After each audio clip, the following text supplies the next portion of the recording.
joining us this hour for America's Vote 2024, the Iowa Caucus. Here now, live from the Press Center in Des Moines, Iowa, is the Hill's national politics reporter, my friend, Julia Manchester. Julia, just how important is Iowa to Trump? Explain that.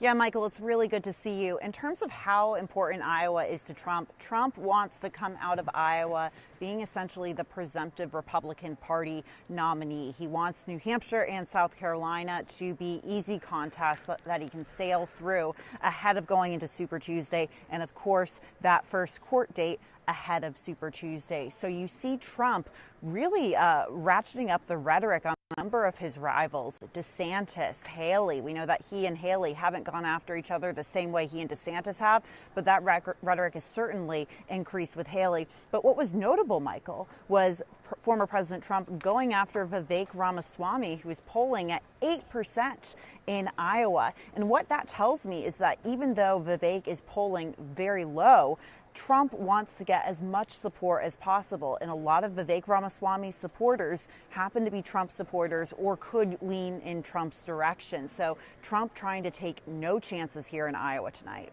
Yeah, that was a very curious attack. Of course, people know Trump, what Trump hates, one of the most things that he hates is other people using his name for their benefit. So that might have been it. When we talk about Trump wanting to come out of the gate strong and show himself as a presumptive nominee, this is all an expectations game also. How much is he trying to win by? How much does he need to win by to call tonight a success? You know, you hear this 50% number, 50% margin floated, and the Hill Decision Desk HQ average shows Trump, I think at this moment, at 53% on average here in Iowa. That would be a really good night for Donald Trump. But I've talked to other Republican sources in Iowa who say that that 50% number doesn't necessarily matter. What matters more is the gap between Trump and a Haley or Trump and a DeSantis. So we saw in that Des Moines Register poll, for example, Trump got around 48% support. If he gets 48% support and Haley and DeSantis are still far behind, that's still a good indicator for him, a good night for him going into New Hampshire. Yeah, so the expectation right there, Trump comes in first, but it's anyone's game for second place. We talk about Nikki Haley and Ron DeSantis. Whoever comes in third, though, whether that is Haley or that is DeSantis, are they going to have a tough time moving on to New Hampshire? Because, of course, Iowa sets the tone for the rest of the primary season. It does, but I think they will continue on to New Hampshire. For someone like a DeSantis, look, he put everything into Iowa, into building this ground game and really reaching as many voters or caucus goers as possible ahead of tonight. So even though he's put everything into Iowa, I think for him, he needs to show that he can play elsewhere in a New Hampshire or even a South Carolina. But the problem for DeSantis in New Hampshire is that he's not even polling in third place. He hasn't spent a lot of time in New Hampshire. He hasn't spent a lot of time in South Carolina. So it's going to be difficult, but we're getting a sense from what he said and talking to his campaign and his supporters that he's ready to move on no matter what. Now, Nikki Haley is absolutely moving on to New Hampshire and South Carolina. New Hampshire, particularly friendly ground for her. She's closed the gap with Trump quite a bit in New Hampshire. He's still leading by double digits, but now that we have former New Jersey Governor Chris Christie dropping out of the race, there's a possibility that some of his support could be transferred to Haley from that never Trump or anti-Trump contingent. So that helps her in New Hampshire. Both Christie and Haley had big ground gains in New Hampshire. And then, of course, for Haley in South Carolina, that's very important. That's her home state. She was a very popular governor during the 2010s in South Carolina. So she's going to be wanting to play big there. But that's going to be difficult, too, because we know that Trump is very much outperforming her in South Carolina. So it's going to be an uphill battle for whoever gets second or third place because Trump is still dominating. But I think in New Hampshire, that's where we could see some gaps closing. Yeah, and New Hampshire is going to be particularly fascinating because you mentioned Nikki Haley. She is rising in the polls there. She's firmly positioned there. And, of course, with Chris Christie dropping out, there's a lot of expectation that those supporters will go to Haley. Ron DeSantis isn't even going straight to New Hampshire. He's going straight from Iowa to South Carolina. So that's going to be fascinating to watch that next state play out. But, Julia, I want to now ask you about enthusiasm when we talk about tonight's Iowa caucuses. That's, of course, extremely important for tonight. Talk about that and talk about the impact weather is playing on this enthusiasm and the turnout factor.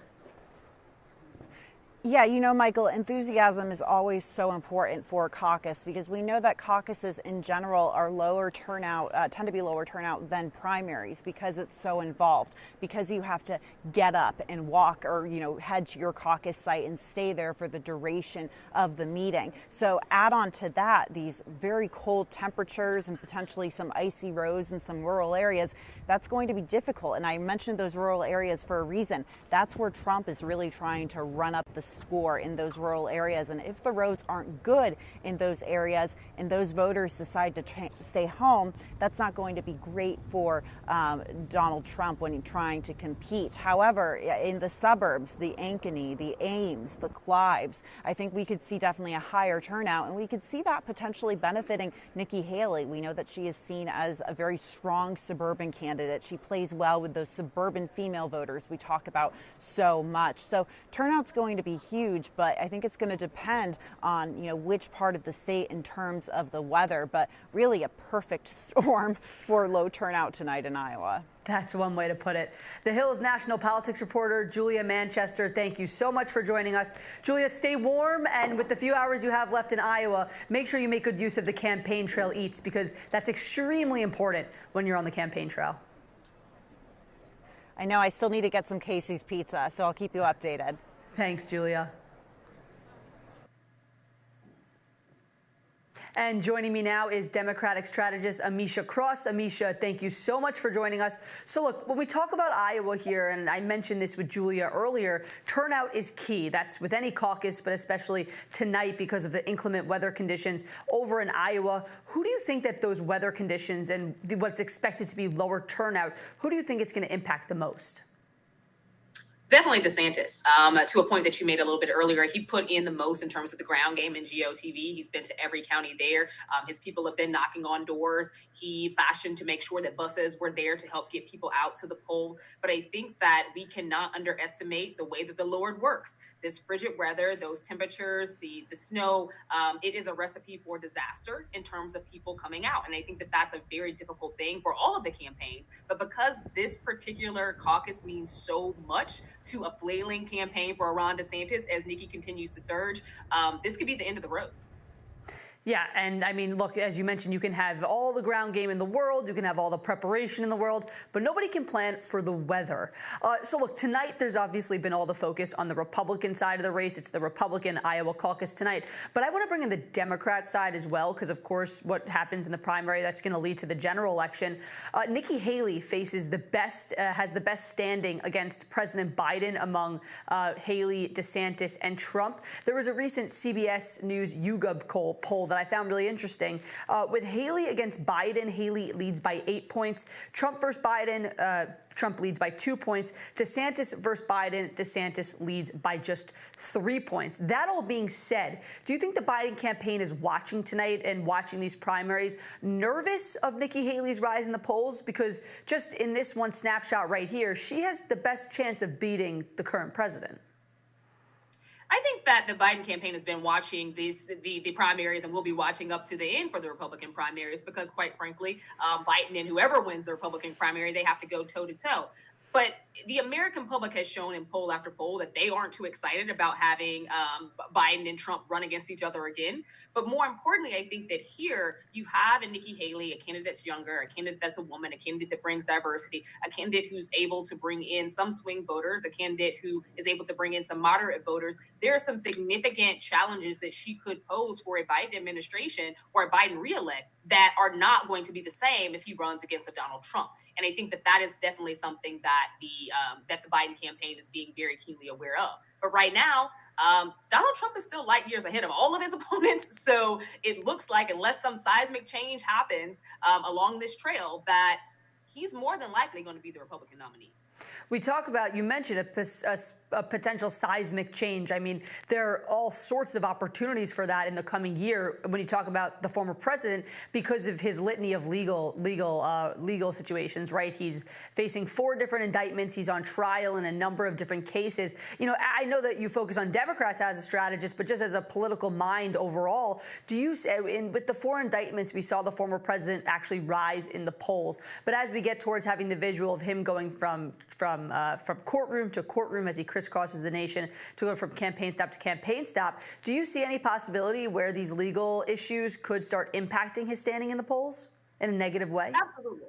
Absolutely, and I think that the further we get down the line, as these cases continue to open up for him, we see the calendar. It's going to be hard to campaign and do that at the same time. But more importantly, every image shot of him going into the courtroom, every rant that he does on either his social media or on Twitter, these things they're a move away from the actual campaign. They're a move away from a distraction from what he should be doing, trying to rally his base, trying to get policies that American people care about.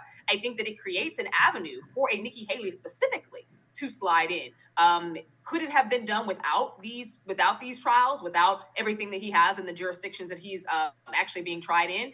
Probably not, quite frankly. If anything, this is a stronger move for Nikki Haley, I think, as the calendar continues, because he does have so many trials that he's facing. He does have so much litigation, and this could pose a significant challenge as he continues to go through the primaries. And, you know, talking about Iowa tonight, it's important because it's first, and it's the first time we're actually going to see voters weigh in and cast their ballots and show us where they stand. But Iowa isn't always indicative of who actually becomes the nominee. On the Republican side of things, 2 of the 5 previous caucuses in the past 20 years, only twice has the Republican who won Iowa gone on to become the nominee. We'll remember just back in 2020, Pete Buttigieg won the Iowa caucus for the Democrats. With that context in mind, how important do you see Iowa being in the grand scheme of things? Well, Iowa hasn't been as significant for Democrats in a long time. And in 2020, the voting machines kind of collapsed. So there was a reason why we didn't hear about that one for a while. But I think that Iowa might matter more to the Republicans than it will to the Democrats, just because Iowa is the least diverse of all of the caucuses. The Democratic Party represents a more diverse body politic than Republicans do. But I do think that, and even in that, Donald Trump is still multiple digits ahead of his opponents in this race. Iowa, I think, as America continues to become more brown, is going to become less relevant in this process. But I do think that even for Donald Trump now, Iowa, he considers it in the bag. He's moved on to and is thinking about New Hampshire and what South Carolina is going to look like, so on and so forth. At this point, I think that Iowa's caucus is not only the least diverse, it is also the oldest in age in terms of the caucus goers. It is a very different demographic than the rest of the caucuses coming up. And I think that tells us something as well.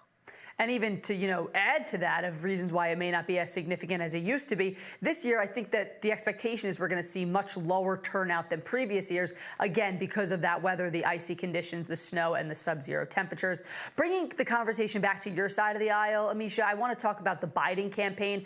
We have seen the president hold different campaign events. We saw he was recently in Allentown, Pennsylvania, speaking to individuals. Do you think he needs to get out more? There's been some criticism that he needs to get out more, be more aggressive in his campaigning strategy. I'm curious what your thoughts are on that. Well, I think that we have seen his posture change. We've seen him go more aggressively against former President Trump. For a long time, that was something that both President Biden as well as his campaign decisively did not do. We've seen in speeches more and more now that that's the path that he's taken. We've also seen the avenue of really hammering down on January 6th, protecting our democracy, but also being more responsive to a significant portion of the base that wants to see Israel have some level of accountability for the deaths of thousands of Palestinian civilians.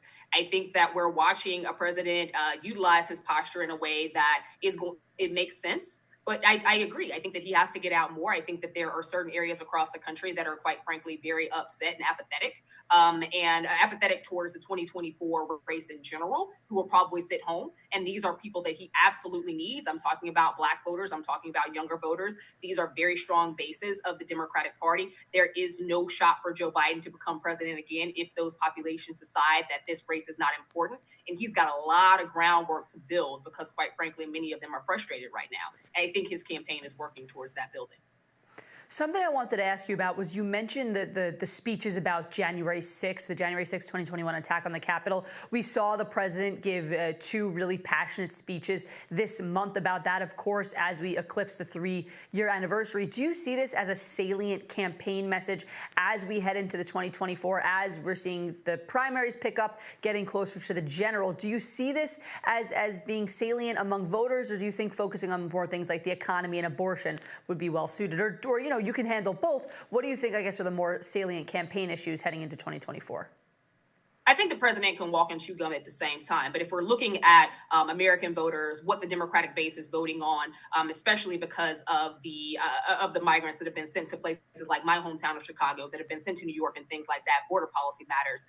Talking about the economy, even though it is technically a good economy, the American people are not buying it. Making sure that he's talking about the things that his campaign has done, the things that his administration has done, the policies that have made America a better place, the policies that are being enacted, the things that he's working towards in terms of job creation. Those things make sense.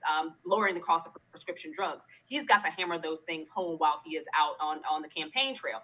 I do think that the conversation around protecting our democracy is important.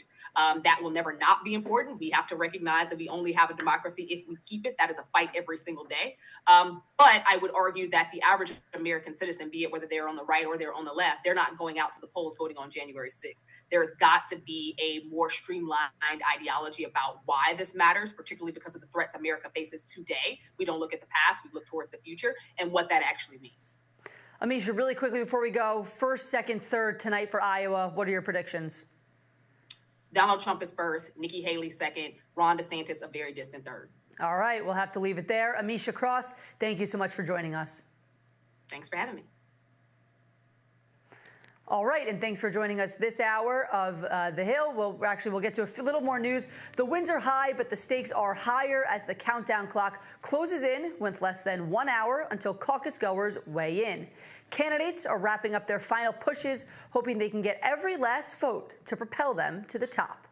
We'll see you next hour with another update on America's Vote 2024.